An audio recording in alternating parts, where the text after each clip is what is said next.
التمسك بالأثر نجاه.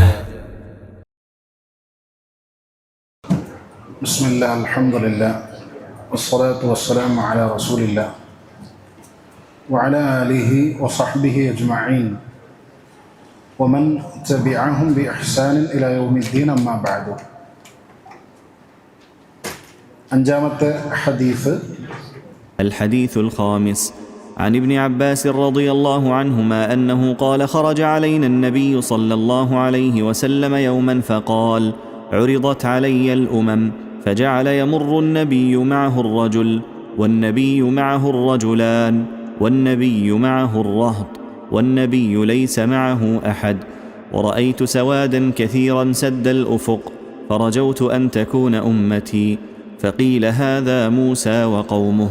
ثم قيل لي: انظر، فرأيت سوادا كثيرا سد الأفق، فقيل لي: انظر هكذا وهكذا، فرأيت سوادا كثيرا سد الأفق، فقيل: هؤلاء أمتك، ومع هؤلاء 70,000 يدخلون الجنة بغير حساب.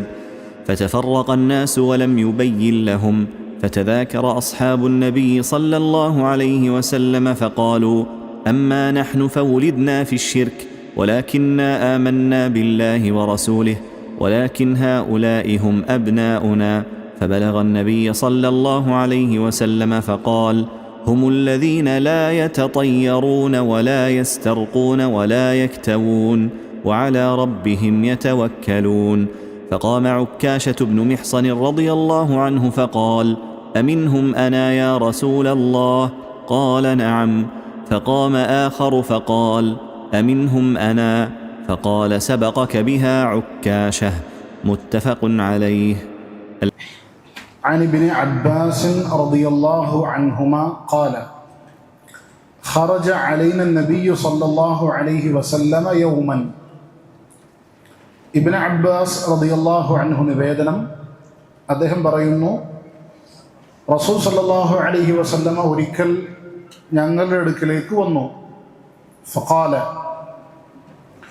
അവിടുന്ന് പറഞ്ഞു, ഉരിദത് അലയ്യൽ ഉമം ഫജഅല യമറു നബിയ്യു മഅഹു റജുൽ. സമുദായങ്ങൾ എനിക്ക് കാണിക്കപ്പെട്ടു. അതിൽ ഒരു നബി, അദ്ദേഹത്തിൻ്റെ കൂടെ ഒരു മനുഷ്യൻ മാത്രമാണുള്ളത്, ഒരൊറ്റ വ്യക്തി മാത്രമാണുള്ളത്. വന്നബിയ്യു മഅഹു റജുലാൻ, മറ്റൊരു നബി, അദ്ദേഹത്തിൻ്റെ കൂടെ 2 മനുഷ്യന്മാരുണ്ട്. വന്നബിയ്യു മഅഹു റഹ്തു, മറ്റൊരു നബി, അദ്ദേഹത്തിൻ്റെ കൂടെ റഹ്തുണ്ട്. റഹ്ത്ത് എന്ന് പറഞ്ഞാൽ ഒരു കൂട്ടം ആളുകൾ. പക്ഷെ അത് 10 താഴെ എണ്ണമാകുമ്പോഴാണ് റഹ്ത്ത് എന്ന് പറയുക. 10 താഴെ എണ്ണം ആളുകൾ മറ്റൊരു നബിയുടെ കൂടെയുണ്ട്. വന്നബിയ്യു ലൈസ മഅഹു അഹദുൻ, മറ്റൊരു നബിയാവട്ടെ അദ്ദേഹത്തിന്റെ കൂടെ ആരും തന്നെയില്ല. വറഅയ്തു സവാദൻ കസീറൻ സദ്ദൽ ഉഫുഖ്, ഞാൻ ഒരു വിഭാഗം ആളുകളെ കണ്ടു, അവര് ചക്രവാളം നിറയുമാറ് ആളുകളുണ്ട്. ഫറജൗതു അൻ തകൂന മിൻ ഉമ്മതി, ആ കൂട്ടം ആളുകൾ എൻ്റെ സമുദായത്തിൽപ്പെട്ടവരാണ് എന്ന് ഞാൻ പ്രതീക്ഷിച്ചു പോയി. ഫഖീല, അപ്പോൾ പറയപ്പെട്ടു, ഹാദാ മൂസ വഖൗമുഹു, ഇത് മൂസാ നബിയും അദ്ദേഹത്തിൻ്റെ സമുദായവുമാണ്. സുമ്മ ഖീല ലി ഉൻദുർ, പിന്നീട് എന്നോട് പറയപ്പെട്ടു, താങ്കളൊന്ന് അങ്ങോട്ട് നോക്കുക. ഫറഅയ്തു സവാദൻ കസീറൻ സദ്ദൽ ഉഫുഖ്, അപ്പോൾ ഞാൻ ഇതുപോലെ വലിയ ചക്രവാളം നിറയുമാറ് വലിയൊരു ജനവിഭാഗത്തെ കണ്ടു. ഫഖീല ലി ഉൻദുർ ഹകദാ വഹകദാ, വീണ്ടും എന്നോട് പറയപ്പെട്ടു, അതുപോലെ തന്നെ അപ്പുറത്തേക്ക് വീണ്ടും വീണ്ടും നോക്കൂ എന്ന് പറയുമ്പോഴൊക്കെ ഇതുപോലെ ചക്രവാളം നിറയുമാറ് വലിയ ജനക്കൂട്ടം വീണ്ടും എനിക്ക് കാണിക്കപ്പെട്ടു. ഫറഅയ്തു സവാദൻ കസീറൻ സദ്ദൽ ഉഫുഖ് ഫഖീല ഹഉലാഇ ഉമ്മതുക്, അപ്പോൾ ഇങ്ങനെ എന്നോട് പറയപ്പെട്ടു, ഇത് ഇവരാണ് താങ്കളുടെ സമുദായം, സമൂഹം.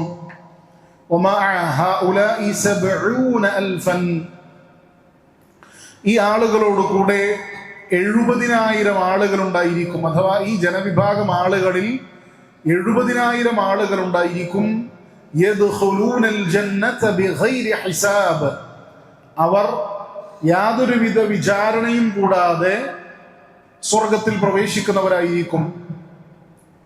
ഇങ്ങനെ റസൂൽ സല്ലല്ലാഹു അലൈഹി വസല്ലമ പറഞ്ഞു. ഫതഫറഖ അന്നാസു വലം യുബയ്യൻ ലഹും, അങ്ങനെ ജനങ്ങളൊക്കെ അവർക്ക് ഈ വിഭാഗം ആളുകൾ ആരാണ് എന്ന് മനസ്സിലായില്ല. അങ്ങനെ ഫതദാക്കറ അസ്ഹാബുൻ നബി സല്ലല്ലാഹു അലൈഹി വസല്ലം, റസൂൽ പോയപ്പോ ഇവരിങ്ങനെ പരസ്പരം ചർച്ച ചെയ്യാൻ തുടങ്ങി. ആരായിരിക്കും അവര്? ഈ കൂട്ടത്തിനിടയിൽ 70,000 ആളുകൾ ഒരു വിചാരണയുമില്ലാതെ, മറ്റൊരു റിവായത്തുകളിൽ വന്നതുപോലെ ഒരു ശിക്ഷയും നേരിടാതെ സ്വർഗത്തിൽ പ്രവേശിക്കപ്പെടുന്ന ആ 70,000 ആളുകൾ ആരായിരിക്കും എന്ന് അവർ പരസ്പരം ചർച്ച ചെയ്യാൻ തുടങ്ങി. അപ്പൊ അതില് സ്വഹാബികളിൽ ചിലർ പറഞ്ഞു, ഫഖാലു അമ്മാ നഹ്നു ഫവുലിദ്നാ ഫിശ്ശിർക്ക്, നമ്മളുടെ കാര്യം, നമ്മൾ ഷിർക്കിൽ ജനിച്ചു വീണവരാണ്, അങ്ങനെ വളർന്നു വന്നവരാണ്. വലാകിന്ന ആമന്ന ബില്ലാഹി വറസൂലിഹി, പിന്നീട് നമ്മൾ എന്ത് ചെയ്യാണ് ചെയ്തത്? അള്ളാഹുവിനും റസൂലിനും വിശ്വസിക്കുകയാണ് ഉണ്ടായത്. വലാകിൻ ഹഉലാഇ ഹും അബ്നാഉന, എന്നാൽ നമ്മുടെ ഈ മക്കളൊക്കെയോ, ഫബലഗ, മക്കളൊക്കെയോ, അപ്പോ അവരാവട്ടെ അവരെന്താണ്? ജനിച്ചു വളർന്നു വന്നത് തന്നെ എന്താണ്? തൗഹീദിലാണ്, ശരിയായ മാർഗനിർദ്ദേശത്തിന്റെ അടിസ്ഥാനത്തിലാണ്. അപ്പൊ അവരായിരിക്കും ഇവർ, ഈ 70,000 ആളുകൾ എന്ന് അവർ പരസ്പരം ചർച്ച ചെയ്തു. ഫബലഗ നബിയ സല്ലല്ലാഹു അലൈഹി വസല്ലം, ഈ ചർച്ചകളും കാര്യങ്ങളും ഒക്കെ റസൂലിന്റെ അടുക്കലേക്ക് എത്തപ്പെട്ടു. ഫഖാല, അപ്പോൾ പ്രവാചകൻ പറഞ്ഞു, ഹുമുൽ ലദീന ലാ യതതയ്യറൂൻ, ഈ 70,000 ആളുകളുടെ പ്രത്യേകത റസൂലുള്ളാഹി സ്വല്ലല്ലാഹു അലൈഹി വസല്ലം പറയണം, അവർ ലാ യതതയ്യറൂൻ, ശകുനം നോക്കാത്ത ആളുകളാണ്. വലാ യസ്തർഖൂൻ, അവർ റുഖിയ ചെയ്യാൻ ആവശ്യപ്പെടാത്തവരാണ്, റുഖിയ ചെയ്യാൻ ആവശ്യപ്പെടാത്തവരാണ്. വലാ യക്തവൂൻ, അവർ കയ്യ് ചെയ്യാത്തവരാണ്, അഥവാ കരിച്ചുകൊണ്ടുള്ള ഒരു ചികിത്സാ രീതിയാണ് കയ്യ്. അങ്ങനെ കരിച്ചുകൊണ്ടുള്ള ആ ചികിത്സാ രീതി ചെയ്യാത്തവരാണ് അവർ. വഅലാ റബ്ബിഹിം യതവക്കലൂൻ, അവർ അല്ലാഹു സുബ്ഹാനഹു വ തആലയിൽ ഭരമേൽപ്പിക്കുന്നവരാണ്. അപ്പോ അവരുടെ സവിശേഷതകളാണ് റസൂലുള്ളാഹി സ്വല്ലല്ലാഹു അലൈഹി വസല്ലം എണ്ണി പറഞ്ഞത്. ശകുനം നോക്കാത്തവരും, റുഖിയ ചെയ്യാൻ ആവശ്യപ്പെടാത്തവരും, അതുപോലെ തന്നെ ഈ പറയപ്പെട്ട കരിച്ചുകൊണ്ടുള്ള ചികിത്സാ രീതി ചെയ്യാത്തവരും, അള്ളാഹുവിൽ തവക്കുൽ ചെയ്യുന്നവരുമാണ് അവർ. ആ സമയത്ത് ഫഖാമ ഉക്കാശതു ബിനു മുഹ്സൻ, കൂട്ടത്തിലുള്ള ഒരു സ്വഹാബിയാണ് ഉക്കാശ റളിയല്ലാഹു അൻഹു, അദ്ദേഹം എഴുന്നേറ്റ് നിന്നു. എന്നിട്ട് ഫഖാല, അദ്ദേഹം ചോദിച്ചു, അബിൻഹും അന യാ റസൂലല്ലാഹ്, റസൂലെ, ഞാൻ ഈ പറയപ്പെട്ട 70,000 ആളുകളുടെ കൂട്ടത്തിൽ ഞാൻ ഉണ്ടോ? അപ്പൊ റസൂൽ പറഞ്ഞു, നഅം, താങ്കളുണ്ട്. ഫഖാമ ആഖറു, ഇത് കണ്ടപ്പോ മറ്റൊരാൾ എഴുന്നേറ്റ് നിന്നു. എന്നിട്ട് റസൂലിനോട് ചോദിച്ചു, അമിൻഹും അന, റസൂലെ, ഞാനുണ്ടോ? അപ്പൊ റസൂൽ സല്ലല്ലാഹു അലൈഹി വസല്ലം പറഞ്ഞു, സബഖക ബിഹാ ഉക്കാശ, ഉക്കാശ താങ്കളെ മുൻകടന്നിരിക്കുന്നു എന്ന് റസൂലുള്ളാഹി സ്വല്ലല്ലാഹു അലൈഹി വസല്ലമ പറഞ്ഞു. അപ്പോൾ ഈ ഹദീസിനെ വിശദീകരിക്കുമ്പോൾ ഉലമാക്കള് പറയും, ഇത് വേറൊരു റിവായത്ത് കൂടെ ഉണ്ട്. അഥവാ ഉക്കാശ റളിയല്ലാഹു അൻഹു റസൂൽ സല്ലല്ലാഹു അലൈഹി വസല്ലമയോട് ചോദിക്കുന്നത്, പ്രവാചകരെ, ആ കൂട്ടത്തിൽ എന്നെയും ഉൾപ്പെടുത്താൻ പ്രാർത്ഥിക്കൂ എന്നാണ് വേറൊരു ചില റിവായത്തുകളിലുള്ളത്. അപ്പൊ റസൂലിനോട് ആ കൂട്ടത്തിൽ ഉൾപ്പെടുത്താൻ പ്രാർത്ഥിക്കാൻ ആവശ്യപ്പെടുകയാണ് ആരുണ്ടായത്? ഉക്കാശ റളിയല്ലാഹു അൻഹു. ആ റസൂൽ അദ്ദേഹത്തിന് വേണ്ടി പ്രാർത്ഥിച്ചു, അല്ലെങ്കിൽ അദ്ദേഹം അതിലുണ്ട് എന്ന് പറയുകയാണ് ഉണ്ടായത്. അപ്പൊ എന്തുകൊണ്ടായിരിക്കും രണ്ടാമത് ചോദിച്ച മനുഷ്യൻ റസൂൽ കരീം സല്ലല്ലാഹു അലൈഹി വസല്ലം അങ്ങനെ പ്രതികരിച്ചത്? ഉലമാക്കൾ പറയുന്നു, അത് റസൂൽ സല്ലല്ലാഹു അലൈഹി വസല്ലമയുടെ ഏറ്റവും സൗമ്യമായ മറുപടിയായിരുന്നു എന്നുള്ളതാണ്. അത് വ്യത്യസ്തമായ വ്യാഖ്യാനങ്ങൾ ഉലമാക്കൾ പറയുന്നുണ്ട്. ഇയാൾ ഒരുപക്ഷെ മുനാഫിക്കായിരുന്നു എന്ന് പറഞ്ഞ പണ്ഡിതന്മാരുണ്ട്. എഴുന്നേറ്റ് നിന്ന് ഞാൻ ഈ കൂട്ടത്തിലുണ്ടോ എന്ന് ചോദിച്ച മനുഷ്യൻ മുനാഫിക്കാണ് എന്ന് പറഞ്ഞ പണ്ഡിതന്മാരുണ്ട്. അപ്പോ റസൂൽ സല്ലല്ലാഹു അലൈഹി വസല്ലമ ഇല്ല നിങ്ങളിതിലില്ല എന്ന് പറയേണ്ടതിന് പകരം ഏറ്റവും സൗമ്യമായ രൂപത്തിലാണ് പറഞ്ഞത് ഉക്കാശം മുന്നിട്ടിട്ടുണ്ട് എന്ന്. ഇത് ഇന്നും അറബികൾക്കിടയിൽ പ്രയോഗിക്കപ്പെടുന്ന ഒരു പ്രയോഗമാണ്.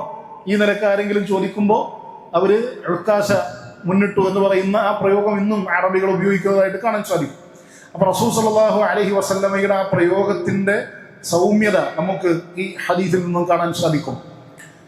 ഇനി ഹദീസിൽ ഏറ്റവും പ്രധാനപ്പെട്ട ഒരു ഫായിദ എന്നുള്ളത് തൗഹീദിന്റെ ഫദ്ലാണ്, ശ്രേഷ്ഠതയാണ്.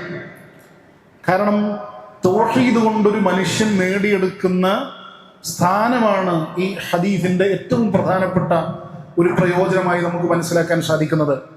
കാരണം നമുക്കറിയാലോ, നമ്മൾ മുൻപ് ഹദീസുകളിലൂടെയൊക്കെ മനസ്സിലാക്കി, ഒരു മനുഷ്യൻ തൗഹീദ് ഉണ്ടായിട്ട് റബ്ബിനെ കണ്ടുമുട്ടിയാൽ അയാൾ സ്വർഗത്തിലാണ് എന്ന് പറഞ്ഞു. ഇവിടെ തൗഹീദിന്റെ പൂർണ്ണത കൈവരിച്ച മനുഷ്യന്റെ അവസ്ഥയാണ് ഈ ഹദീസിലൂടെ പറയപ്പെടുന്നത്. അഥവാ ഉലമാക്കള് തൗഹീദ് ജീവിതത്തിൽ ഉൾക്കൊണ്ട ആളുകൾ 2 ദറജയിലാണ് എന്ന് പറയുന്നതായി കാണാം. 2 ദറജയിലായി തൗഹീദ് സ്വീകരിച്ച ആളുകളെ നമുക്ക് തരംതിരിക്കാം. ഒന്നാമത്തേത് ദറജത്തു വാജിബിൻ, നിർബന്ധമായി ഒരു മുസ്ലിമായ ഒരു മനുഷ്യൻ അവന്റെ ജീവിതത്തിൽ സ്വീകരിക്കേണ്ട തൗഹീദ്. അതെങ്ങനെയാണ്? അഥവാ അയാൾ നിർബന്ധമായി 3 കാര്യങ്ങൾ അയാളുടെ ജീവിതത്തിൽ നിന്ന് ഒഴിവാക്കണം. ഏതൊരു മുസ്ലിം ആവട്ടെ, അയാളുടെ ജീവിതത്തിൽ നിന്ന് നിർബന്ധമായി 3 കാര്യങ്ങൾ ഒഴിവാക്കണം. അപ്പോഴാണ് അയാളിൽ നിർബന്ധമായ തൗഹീദ് അയാളിൽ ഉണ്ടായി തീർന്നു എന്ന് പറയാൻ സാധിക്കുക. അതിലൊന്നാമത്തേത് അശ്ശിർക്കു, ഷിർക്കാണ്. രണ്ടാമത്തേത് അൽ ബിദ്അത്തു, ബിദ്അത്താണ്, ഇസ്ലാമിൽ നൂതനമായി കടത്തിക്കൂട്ടിയ അനാചാരങ്ങൾ. അത്തരത്തിലുള്ള അനാചാരങ്ങൾ അയാൾ ഒഴിവാക്കേണ്ടതുണ്ട്. മൂന്നാമത്തേത് അൽ മആസി, തെറ്റുകുറ്റങ്ങളാണ്. അതിൽ വൻപാപങ്ങൾ പെടും, ചെറുപാപങ്ങൾ പെടും. ഈ പറയപ്പെട്ട 3 കാര്യങ്ങളും വിശ്വാസി എന്ന നിലക്ക് ഒരു മനുഷ്യൻ എന്ത് ചെയ്തിരിക്കണം? അവൻ മുവഹിദാണ്, തൗഹീദുള്ളവനാണ് എങ്കിൽ ഈ 3 കാര്യങ്ങളും നിർബന്ധമായും അവനവന്റെ ജീവിതത്തിൽ പാലിച്ചിരിക്കണം. ശരിയാണ്, മനുഷ്യൻ എന്നുള്ള നിലക്ക് ചിലപ്പോൾ അബദ്ധം സംഭവിച്ചേക്കും, തെറ്റുകുറ്റങ്ങൾ സംഭവിച്ചേക്കും. അപ്പൊ അതിന്റെ പ്രതിവിധി എന്താണ്? അള്ളാഹുവിനോട് പ്രായശ്ചിത്തം ചെയ്യുക, ഖേദിച്ചു മടങ്ങുക, അതാണ് ചെയ്യുക എന്നുള്ളത്. അപ്പൊ പക്ഷെ ഈ 3 കാര്യങ്ങളും അവന്റെ ജീവിതത്തിൽ നിരന്തരം എന്നോണം അവൻ പാലിച്ചിരിക്കണം, അത് നിർബന്ധമാണ്. എന്നാൽ അടുത്ത ദറജ എന്നുള്ളത് അത് ദറജ മുസ്തഹബ്ബയാണ്. ഇതിനേക്കാൾ മുകളിൽ നിൽക്കുന്ന അവസ്ഥയാണ് രണ്ടാമത്തെ ദറജ എന്നുള്ളത്. അഥവാ അയാളെ സംബന്ധിച്ചിടത്തോളം അയാളുടെ ജീവിതത്തിന്റെ മുഴുവൻ മേഖലകളും, ചെറുതാവട്ടെ വലുതാവട്ടെ, അയാളുമായി ബന്ധപ്പെടുന്ന സർവ മേഖലകളും അല്ലാഹു സുബ്ഹാനഹു വ തആലയോട് അയാൾ തഅല്ലുഖാക്കിയിരിക്കുകയാണ്, റബ്ബുമായി ബന്ധിതമാക്കി വെച്ചിരിക്കുകയാണ്. അയാളുടെ മുഴുവൻ മേഖലകളും അല്ലാഹു സുബ്ഹാനഹു വ തആലയിൽ ബന്ധിതമാണ്, അയാൾ ചെയ്യുന്ന എല്ലാ കാര്യങ്ങളും. ഇത് അത്യുന്നതമായൊരു ദറജയാണ്. ഒരു മനുഷ്യന് നേടിയെടുക്കുന്ന, നേരത്തെ സൂചിപ്പിച്ചതിന്റെ മുകളിൽ നിൽക്കുന്ന മേഖലയാണ്. ഇയാളെ സംബന്ധിച്ചിടത്തോളം നേരത്തെ സൂചിപ്പിച്ചതുണ്ടാവും, അതിനപ്പുറത്തേക്ക് അയാളുടെ സർവ്വ ജീവിതത്തിന്റെ മുഴുവൻ മേഖലകളും അയാൾ റബ്ബുമായി ബന്ധിപ്പിച്ച് വെച്ചിരിക്കുന്നത് കാണാം. അതുകൊണ്ടാണ് ഷെയ്ഖ് സഅദി റഹ്മഹുല്ലാഹ് അദ്ദേഹം പറയണം, ومن أخص ما يدل على تحقيقه كمال القنوت لله وقوة التوكل على الله بحيث لا يلتفت القلب إلى المخلوقين. അയാളിലുള്ള തവക്കുലിന്റെ അവസ്ഥ, അയാൾ ഒരു നിലക്കും സൃഷ്ടികളിലേക്ക് തിരിഞ്ഞു നോക്കാത്ത മനുഷ്യനായിരിക്കും. ഏതർത്ഥത്തിൽ? അയാൾ ശരിയാണ്, മാനുഷികമായി ജനങ്ങളുമായുള്ള ഇടപെടലുകൾ ഉണ്ടായിരിക്കും, മാനുഷികമായി അയാൾ ചെയ്യേണ്ട ജനങ്ങളുമായിട്ടുള്ള ബന്ധങ്ങൾ നിലനിർത്തും. പക്ഷെ ആത്യന്തികമായി അയാളുടെ മനസ്സ് ആരുമായിട്ടായിരിക്കും ബന്ധം? റബ്ബുമായിട്ടായിരിക്കും. ഉദാഹരണം പറഞ്ഞാൽ, ഒരു ചികിത്സ നടത്തുന്നുണ്ട്, അയാളൊരു ഡോക്ടറിനെ പോയി കാണുന്നു. ആ ഡോക്ടറിനെ പോയി കണ്ട് ആ ചികിത്സ നടത്തി ഡോക്ടർ നൽകിയ മരുന്ന് കഴിച്ചതിലൂടെ അയാളിൽ ഉണ്ടായിത്തീർന്ന ശമനം ഒരിക്കലും അത് ഈ ഡോക്ടറുമായോ ഈ മരുന്നുമായോ ബന്ധപ്പെടുത്തി അയാളെ നിർത്തൂല. മറിച്ച് അയാളുടെ ചിന്ത മുഴുവൻ എന്തിലായിരിക്കും? റബ്ബിലായിരിക്കും. ഈ സബബ് സ്വീകരിക്കുക എന്നത് മാത്രമായിരിക്കും അയാൾ ചെയ്യേണ്ടാവുക. മരുന്ന് കഴിക്കുന്നുണ്ട്, പക്ഷെ അതിലല്ല അയാളുടെ പ്രതീക്ഷ, അതിലല്ല അയാളുടെ പ്രത്യാശ. എന്ത് കാരണങ്ങൾ സ്വീകരിക്കുന്നുണ്ടെങ്കിലും, എന്ത് കാര്യങ്ങൾ സ്വീകരിക്കുന്നുണ്ടെങ്കിലും ആത്യന്തികമായി അയാളുടെ മനസ്സ് എന്തുമായി ബന്ധിതമാണ്? റബ്ബുമായി ബന്ധിതമാണ്. ഇത് അങ്ങേയറ്റം ഉന്നതമായ ഒരവസ്ഥയാണ് എന്നതാണ് ഈ ഹദീസിനെ വിശദീകരിച്ചുകൊണ്ട് മഹാന്മാരായ പണ്ഡിതന്മാർ പറയുന്നത്. ഇനി ഇവിടെ ഈ ഹദീസിനെ വിശദീകരിക്കുമ്പോൾ പണ്ഡിതന്മാര് വ്യത്യസ്തമായ അഭിപ്രായങ്ങൾ ഈ വിഷയവുമായി ബന്ധപ്പെട്ട് പറയുന്നുണ്ട്. അഥവാ നമുക്കറിയാലോ, ഇതിൽ പറയപ്പെട്ട വിശേഷണങ്ങൾ എന്തൊക്കെയാണ്? ഒന്ന്, ഈ ആളുകൾ അവര് ലായ തത്വയ്യറുൻ, ശകുനം നോക്കാത്ത ആളുകളാണ്. അതുപോലെ തന്നെ രണ്ടാമത്തത്, അവര് ലാ യസ്തർഖൂൻ, റുഖിയ ചെയ്യാൻ ആവശ്യപ്പെടാത്തവരാണ്. നമുക്കറിയാം, റുഖിയ എന്ന് പറഞ്ഞു കഴിഞ്ഞാൽ നമുക്ക് എന്തെങ്കിലും ഉദാഹരണം പറഞ്ഞ രോഗം ബാധിച്ചു, ഏതെങ്കിലും ഒരു പ്രയാസം വന്നു, അപ്പൊ നമ്മൾ അവിടെ സഹോദരനോട് ചോദിക്കണം, എനിക്കൊരു ബുദ്ധിമുട്ടുണ്ട്, എനിക്കൊന്ന് റുഖിയ ചെയ്തു തരണം, ഖുർആൻ ഓതി തരണം. ഇങ്ങനെ നമ്മൾ ഒരാളോട് ചോദിക്കുക. ഈ ചോദ്യം ചെയ്യാത്തവരാണ് ആര്? ഈ പറയപ്പെട്ട ആളുകൾ. ഇത് ഹദീസിന്റെ നസ്സിൽ വന്നത് അർത്ഥം പറയുകയാണ് നമ്മൾ. മറ്റൊന്നെന്താണ്? ഇവർ ഈ പറയപ്പെട്ട ചികിത്സാ രീതി, ശരീരത്തെ കരിച്ചുകൊണ്ടുള്ള ആ ചികിത്സാ രീതി ചെയ്യാത്തവരാണ്. അപ്പൊ സ്വാഭാവികമായും പണ്ഡിതന്മാർക്കിടയിൽ ചർച്ച വന്നു, ഈ പറയപ്പെട്ടതൊക്കെ അതിൻ്റെ അതേ രൂപത്തിൽ തന്നെയാണോ, അഥവാ ഈ പറയപ്പെട്ടത് നേർക്ക് നേരെ അതേപോലെ തന്നെ നമ്മൾ മനസ്സിലാക്കുകയാണോ, അതല്ല ഇതിൻ്റെയൊക്കെ ഉദ്ദേശം എന്താണ്? ഒരു വിഭാഗം ആളുകൾ, ഉലമാക്കൾ പറഞ്ഞു, ഇതിൻ്റെ ഉദ്ദേശം ഈ വിഭാഗം ആളുകൾ ഒരു നിലക്കും അവരുടെ ജീവിതത്തിൽ ചികിത്സ ചെയ്യാത്തവരാണ്. അവർ യാതൊരു ചികിത്സയും ചെയ്യാതെ അവർക്ക് വരുന്ന ഏതൊരു പ്രയാസവും ഏതൊരു രോഗവും റബ്ബിലേക്ക് വിടുന്ന ആളുകളാണ് അവര്. പക്ഷെ ഈ ഖൗല് ഉലമാക്കൾ പറയുന്നു ഇത് മർജൂഹാണ്, അഥവാ ഇത് പ്രബലമായ അഭിപ്രായമല്ല. കാരണം എന്താണ്? റസൂലുള്ളാഹി സ്വല്ലല്ലാഹു അലൈഹി വസല്ലമ ചികിത്സിച്ചിട്ടുണ്ട്. റസൂൽ സ്വല്ലല്ലാഹു അലൈഹി വസല്ലമ ചികിത്സിക്കാൻ മറ്റുള്ളവരോട് കൽപ്പിക്കുകയും പ്രയാസം വന്ന ആളുകളെ അത്തരത്തിൽ അത് ചികിത്സിക്കുന്ന ആളുകളിലേക്ക് പറഞ്ഞു വിടുകയും ചെയ്തിട്ടുണ്ട്. അപ്പോൾ ഇതാണ് ഒരു വിഭാഗം പണ്ഡിതന്മാരുടെ അഭിപ്രായം. പക്ഷെ അവർ തെളിവ് പിടിച്ചത് നമ്മളൊക്കെ ഒരു പക്ഷേ കേട്ടിട്ടുണ്ടായിരിക്കും. ഇബ്നു അബ്ബാസ് റളിയല്ലാഹു അൻഹു നിവേദനം ചെയ്ത ഒരു ഹദീസിൽ ഒരു കറുത്ത സ്ത്രീ കടന്നു പോകുമ്പോൾ ഇബ്നു അബ്ബാസ് റളിയല്ലാഹു അൻഹു തന്റെ അപ്പുറത്തിരിക്കുന്ന സഹോദരനോട് ചോദിക്കുന്നുണ്ട്, ഞാൻ സ്വർഗത്തിൽ ആണ് എന്ന് പറയപ്പെട്ട ഒരു സ്ത്രീയെ കാണിച്ചേട്ടെ എന്ന് പറഞ്ഞിട്ട് ഈ കറുത്ത സ്ത്രീയെ ചൂണ്ടിക്കാണിച്ചു കൊടുക്കുന്നുണ്ട്. എന്നിട്ട് ശേഷം അതിന്റെ കാരണം പറയുന്നുണ്ട്. ഇവര് റസൂൽ സല്ലല്ലാഹു അലൈഹി വസല്ലമയുടെ അടുക്കൽ വന്നിരുന്നു, എന്നിട്ട് ഇവർക്ക് ഈ പറയപ്പെട്ട സ്ത്രീക്ക് ബോധക്ഷയം വരാറുണ്ട്, അഥവാ അപസ്മാരം വന്ന് ബോധക്ഷയം വരാറുണ്ട്. അതുകൊണ്ട് റസൂലെ എനിക്ക് വേണ്ടി പ്രാർത്ഥിക്കണം എന്ന് പറഞ്ഞുകൊണ്ടാണ് ഈ സ്ത്രീ വരുന്നത്.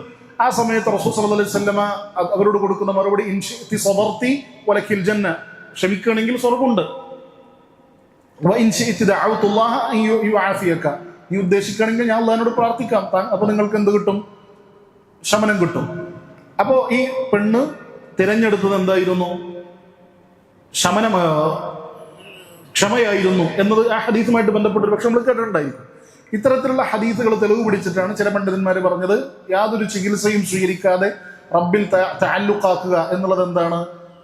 ഈ ഹദീസിന്റെ ഉദ്ദേശത്തിൽ പെടും എന്ന്. പക്ഷെ ഈ പണ്ഡിതന്മാർ ഈ ഹദീസിനെ വിശദീകരിച്ചിട്ട് പറഞ്ഞു അത് സ്വറഉമായി ബന്ധപ്പെട്ട് മാത്രം ബന്ധപ്പെട്ട് നിൽക്കുന്ന ഒരു കാര്യമാണ്. അപസ്മാരം പോലെയുള്ള രോഗവുമായി ബന്ധപ്പെട്ട് മാത്രം പരിമിതപ്പെടുന്ന രോഗമാണ്. അത് മാത്രമല്ല മറ്റു ചില വിശദീകരണങ്ങളും വ്യാഖ്യാനങ്ങളും ഒക്കെ അതുമായി ബന്ധപ്പെട്ട് ഹദീസുകളിൽ വിശദീകരിക്കുന്നതായി കാണാൻ സാധിക്കും. എന്തായിരുന്നാലും അതാണ് ഒന്നാമത്തെ വിശദീകരണമായി ചില പണ്ഡിതന്മാർ പറഞ്ഞത്. രണ്ടാമത്തത് ഉലമാക്കൾ പറഞ്ഞു, ഇത് നമുക്കറിയാലോ, ഒന്നാമത്തത് എന്താണ്? അവര് ശകുനം നോക്കാത്തവരാണ്. ശകുനം നോക്കുക എന്നുള്ളത് നമ്മൾ തൊട്ട് മുൻപത്തെ ഹദീസ് വിശദീകരിച്ചപ്പോൾ പറഞ്ഞിരുന്നു.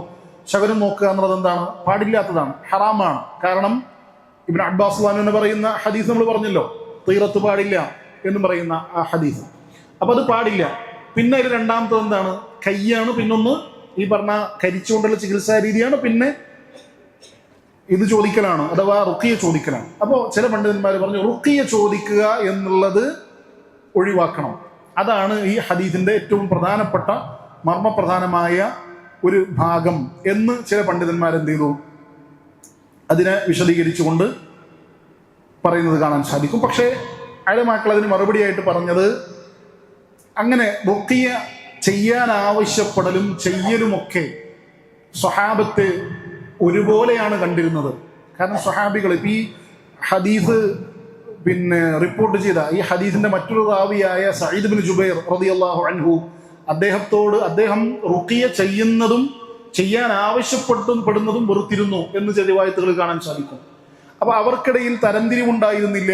അതുപോലെ തന്നെ മറ്റൊന്ന് ആയിഷ റളിയല്ലാഹു അൻഹ റസൂൽ സല്ലല്ലാഹു അലൈഹി വസല്ലമ അവരോട് റുഖിയ ചെയ്യാൻ ആവശ്യപ്പെടുമായിരുന്നു എന്ന് പറയുന്ന ചില ഹദീസുകളൊക്കെ നമുക്ക് കാണാൻ സാധിക്കും. ഇങ്ങനെ പല ഹദീസുകളും ജംഅ് ചെയ്തിട്ട് പണ്ഡിതന്മാർ പറയുന്നു റുഖിയ ചെയ്യാൻ ആവശ്യപ്പെടുക എന്നുള്ളത് കൊണ്ട് അവിടെ ഉദ്ദേശം എന്തല്ല, കേവലം ഈ പറയുന്നത് പോലെ ഏതെങ്കിലും രോഗം ബാധിച്ച ഒരാൾ തൻ്റെ സഹോദരനോട് പോയിട്ട് എനിക്കൊന്ന് റുഖിയ ചെയ്തു തരോ എന്നുള്ളതല്ല അവിടെ ഉദ്ദേശം.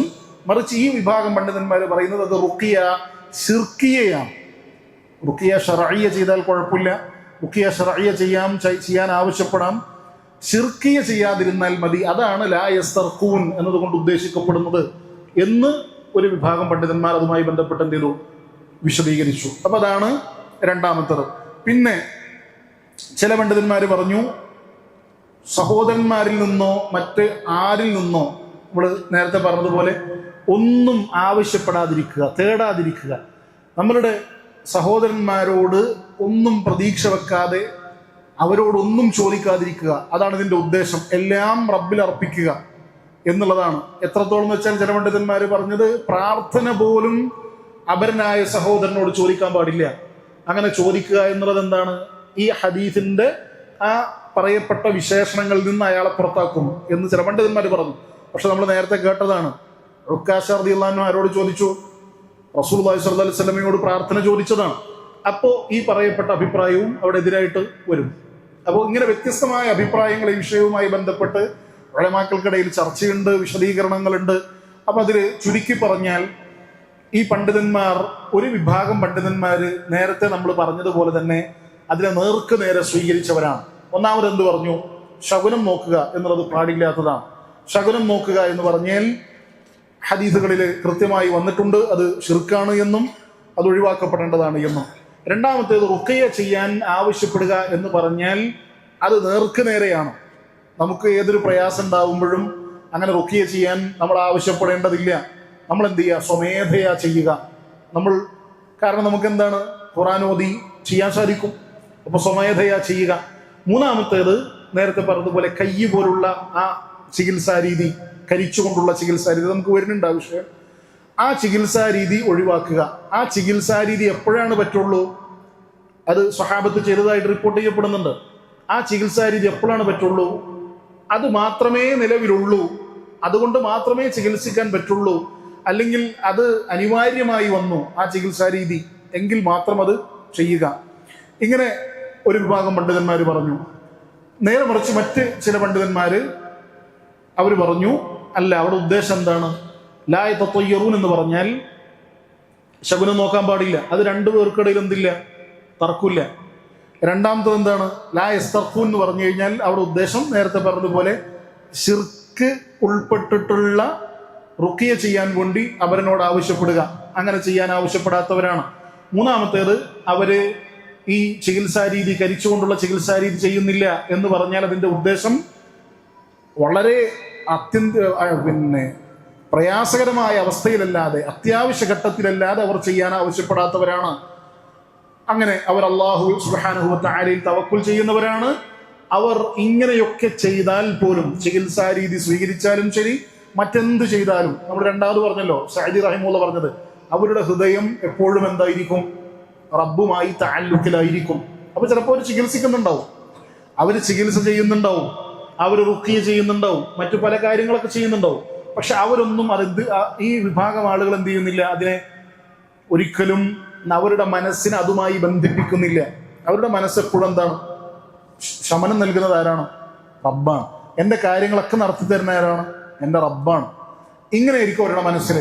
ഈ കാരണങ്ങളുമായി അവരുടെ മനസ്സെന്ത് ചെയ്യൂല, ബന്ധിതമാവുകയില്ല. നമുക്കറിയാലോ, സബബിൽ അനാവശ്യമായി അല്ലെങ്കിൽ അമിതമായി നമ്മൾ മനസ്സ് കീഴ്പ്പെടുക എന്നുള്ളത് എന്താണ്, അത് മദ്മൂമായ വിഷയമാണ്. സബബുകളിൽ നമുക്ക് ഇൻഷാ അല്ലാഹ് ആ ചർച്ച വരുന്നുണ്ട്.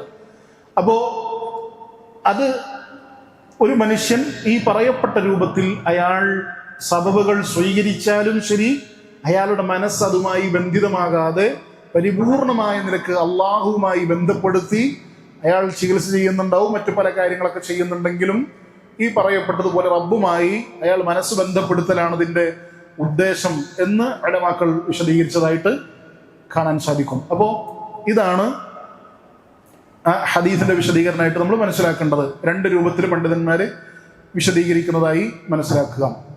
ഇനി കയ്യ്, നമ്മൾ നേരത്തെ പറഞ്ഞു, കയ്യ് എന്ന് പറഞ്ഞാൽ ഉദ്ദേശിക്കുന്നത് എന്താണ്? ഒരു കരിച്ചുകൊണ്ടുള്ള ചികിത്സാ രീതിയാണ്. ഇത് റസൂൽ സല്ലല്ലാഹു അലൈഹി വസല്ലമയുടെ ഹദീസുകളിൽ ശമനമുണ്ട് എന്ന് പ്രവാചകൻ പറഞ്ഞതാണ്. 3 ചികിത്സാ രീതികളിൽ ശമനമുണ്ട്. അശ്ശിഫാഉ ഫീ സലാസ, 3 ചികിത്സാ രീതികളിൽ ശമനമുണ്ട് എന്ന് റസൂൽ സല്ലല്ലാഹു അലൈഹി വസല്ലം പറയുന്നുണ്ട്. അതിലൊന്ന് ഷർത്തത്തി മിഹ്ജമിൻ അഥവാ ഹിജാമ ചെയ്യുക. രണ്ടാമത്തേത് ഷർബത്തി അസലിൻ, തേൻ കുടിക്കുക. മൂന്നാമത്തേത് കയ്യത്തിൻ ബിന്നാർ, ഈ തീ കൊണ്ടുള്ള, കരിച്ചു കൊണ്ടുള്ള ചികിത്സ. മുറിവും മറ്റൊക്കെ വരുമ്പോൾ അവരെന്ത് ചെയ്യും? യുദ്ധത്തിലോ മറ്റൊക്കെ പോകുമ്പോൾ ചില മുറിപ്പാടുകളൊക്കെ ഉണ്ടാവും. അതൊക്കെ ആ രക്തം നിർത്തി അതിന് ചികിത്സിക്കാൻ വേണ്ടി അന്ന് കാലത്ത് ഉപയോഗിച്ചിരുന്നൊരു ചികിത്സാ രീതിയായിരുന്നു ഇത്തരത്തിൽ കയ്യ്. പക്ഷെ പ്രവാചകന്റെ ഹദീസിന്റെ ബാക്കി കാണാം, വഅന അൻഹാ ഉമ്മത്തി അനിൽ കയ്യി, ഞാൻ ഈ കയ്യിനെ എൻ്റെ ഉമ്മത്തിന് നിരോധിക്കുകയാണ് എന്ന് റസൂൽ സ്വല്ലല്ലാഹു അലൈഹി വസല്ലം പറഞ്ഞതായി കാണാം. പക്ഷെ ഇവിടെ നിരോധിച്ചു എന്നതുകൊണ്ട് പറഞ്ഞതുകൊണ്ടുള്ള ഉദ്ദേശം എന്താണ്? അതിൻ്റെ ഉദ്ദേശം ഒരിക്കലും ഒരു കാരണവശാലും ചെയ്യാൻ പാടില്ല എന്നുള്ളതല്ല. കാരണം സ്വഹാബികളിൽ ചിലരെ തന്നെ റസൂൽ എന്ത് ചെയ്തിട്ടുണ്ട്? ഇത് ചെയ്യുന്ന ആളുകളുടെ അടുക്കിലേക്ക് പറഞ്ഞു വിട്ടതായിട്ട് ഹദീസുകളിലുണ്ട്. അപ്പൊ അതിന്റെ ഉദ്ദേശം എന്താണ്? വളരെ പ്രയാസകരമായ ഘട്ടങ്ങളിൽ അല്ലെങ്കിൽ ആ ചികിത്സ അനിവാര്യമായി വരുന്ന ഘട്ടങ്ങളിൽ അത് ചെയ്യാം. അതല്ലാതെ എന്ത് ചെറിയ പ്രയാസം വരുമ്പോഴും ആ ചികിത്സ ചെയ്യുക എന്നുള്ളത് എന്താണ്? ഒഴിവാക്കപ്പെടേണ്ടതാണ് എന്നുള്ളതാണ് ആ ഹദീസിനെ വിശദീകരിച്ചുകൊണ്ട് ഉലമാക്കള് പറഞ്ഞതായി കാണാൻ സാധിക്കുന്നത്. ശരി, ഇനി ഈ ഹദീസിന്റെ മറ്റൊരു ഫായിദ കൂടെ പറഞ്ഞിട്ട് നമുക്ക് അടുത്ത ഹദീസിലേക്ക് കടക്കാം. അഥവാ ഈ ഹദീസിൽ നമുക്കറിയാലോ 70,000 ആളുകളാണ് ഇത്തരത്തില് ഹിസാബോ ശിക്ഷയോ ഒന്നും കൂടാതെ സ്വർഗത്തിൽ പ്രവേശിക്കുമെന്ന് റസൂലുള്ളാഹി സ്വല്ലല്ലാഹു അലൈഹി വസല്ലമ പറഞ്ഞത്. പക്ഷേ ഈ വിഷയവുമായി ബന്ധപ്പെട്ട് ഉദ്ധരിക്കപ്പെടുന്ന മറ്റൊരു റിവായത്ത് കാണാൻ സാധിക്കും. ഹദീസ് റിഫാഅ അൽ ജുഹനി റളിയല്ലാഹു അൻഹു അദ്ദേഹം നിവേദനം ചെയ്യുന്ന ഹദീസാണ്. റസൂൽ സ്വല്ലല്ലാഹു അലൈഹി വസല്ലം പറയുന്നു, വഖദ് വഅദനി റബ്ബി അസ്സ വജല്ല അൻ യുദ്ഖില മിൻ ഉമ്മത്തി 70,000 ലാ ഹിസാബ അലൈഹിം വലാ അദാബ്. എൻ്റെ റബ്ബ് എന്നോട് വാഗ്ദാനം ചെയ്തു 70,000 ആളുകളെ ഒരു ഹിസാബും ഒരു അദാബും കൂടാതെ സ്വർഗത്തിൽ പ്രവേശിപ്പിക്കുമെന്ന്. ആ സമയത്ത് റസൂൽ പറയുന്നു, വഇന്നീ ലഅർജു അൻ ലാ യദ്ഖുലൂഹാ. ഇതിന്റെ നമ്മളിപ്പോ ഈ പറഞ്ഞ റിവായത്ത് അല്ലാതെ വേറൊരു റിവായത്തിൽ വന്നതാണ് ഞാൻ പറയുന്നത്. ഹദീസ് രണ്ടാണ്. അഥവാ മറ്റൊരു റിവായത്തിൽ വന്നത് റസൂൽ സല്ലല്ലാഹു അലൈഹി വസല്ലം പറയാണ്, ഫവഅദനി അൻ യുദ്ഖില മിൻ ഉമ്മത്തി 70,000 70,000 ആളുകളെ സ്വർഗത്തിൽ പ്രവേശിപ്പിക്കാമെന്ന് എൻ്റെ റബ്ബ് എന്നോട് വാഗ്ദാനം ചെയ്തു. ആ സമയത്ത് റബ്ബിനോട് ഞാൻ ചോദിച്ചു, കുറച്ചുകൂടെ അധികരിപ്പിക്കാൻ വേണ്ടി ഞാൻ റബ്ബിനോട് ചോദിച്ചു. ഫസ്തസത്തു, ഞാൻ കുറച്ചുകൂടെ അധികരിപ്പിക്കാൻ അള്ളാഹുവിനോട് ആവശ്യപ്പെട്ടു. ആ സമയത്ത് ഫസാദനി മഅ കുല്ലി അൽഫിൻ 70,000, ഓരോ 1000ന്റെ കൂടെയും 70,000 ആളുകളെ അള്ളാഹു സുബ്ഹാനഹു വ തആല വർദ്ധിപ്പിക്കുകയുണ്ടായി എന്ന് റസൂൽ സല്ലല്ലാഹു അലൈഹി വസല്ലം പറയുന്നു. അപ്പൊ 70,000 ആളുകളിൽ ഓരോ 1000ന്റെ കൂടെയും 70,000.